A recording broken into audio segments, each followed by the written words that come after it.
예, 먼저 여당 간사로서 매우 유감이라는 말씀을 드리겠습니다. 우리 민주당은 입만 떼면은 검찰 독재라고 이야기하는데 이거는 민주주의를 무시한 의회 폭거이자 또 입법 독재입니다. 입법 독재는 곧 민주주의의 위기고 민주주의 파괴입니다.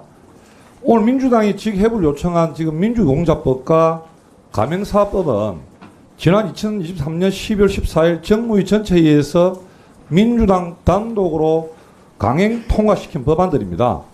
이 절차 면에서도 잘못됐고 내용 면에서도 잘못된 겁니다. 예를 들어서 민주유공작법 같은 경우는 대표적인 공안 사건인 반국가 단체 판결을 받은 난민전 사건, 그리고 경찰관 7명의 목숨을 앗아간 동일의 사건, 그리고 정교조 해체 반대 운동 등 관련자들까지 민주유공자가 될 수 있다는 거죠.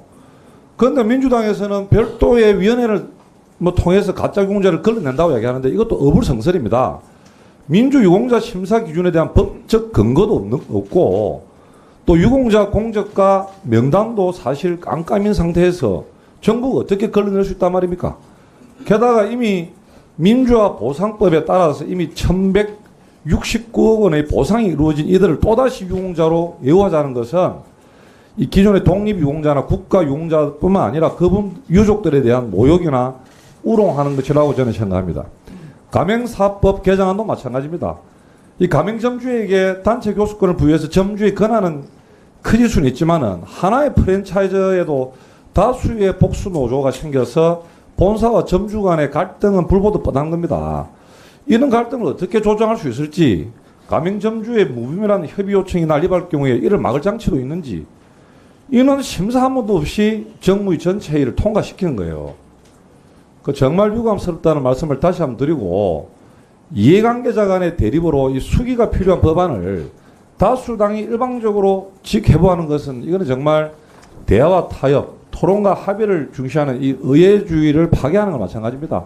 저는 여당 간사로서 이러한 민주당의 폭거에 가까운 상임위 운영을 절대 받아들일 수도 없고, 앞으로 우리 국민의힘은 민주당의 일방적 상임위 일정에 응하지도 않을 것이고, 반쪽짜리 상임위를 만든 책임은 오직 민주당에 있다는 말씀을 분명히 드립니다.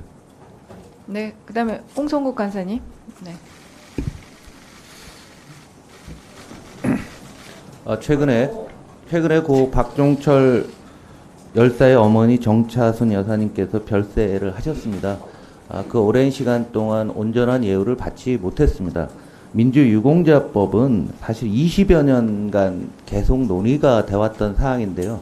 이런 논란을 제거하기 위해서 지원 범위를 대폭 조정을 했고요. 국가보안법, 형법으로 형이 확정된 분들도 제외를 했고, 또 유가족에 대한 특혜 논란이 있었던 교육, 취업, 대부, 주택 공급 등의 지원을 대폭 삭제했습니다.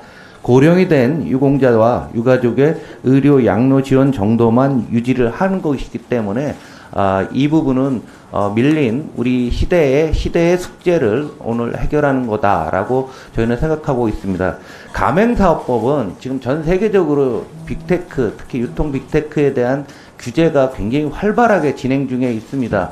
하루가 다르게 유통 빅테크들이 점유율을 높여가면서 거의 독점화되고 있습니다.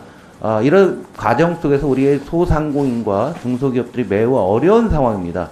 그래서 이분들도 목소리를 낼 수 있는 최소한의 조건을 마련하는 것이기 때문에 당연히 이 법안, 두 개의 법안은 통과가 돼야 된다고 생각합니다. 이상입니다.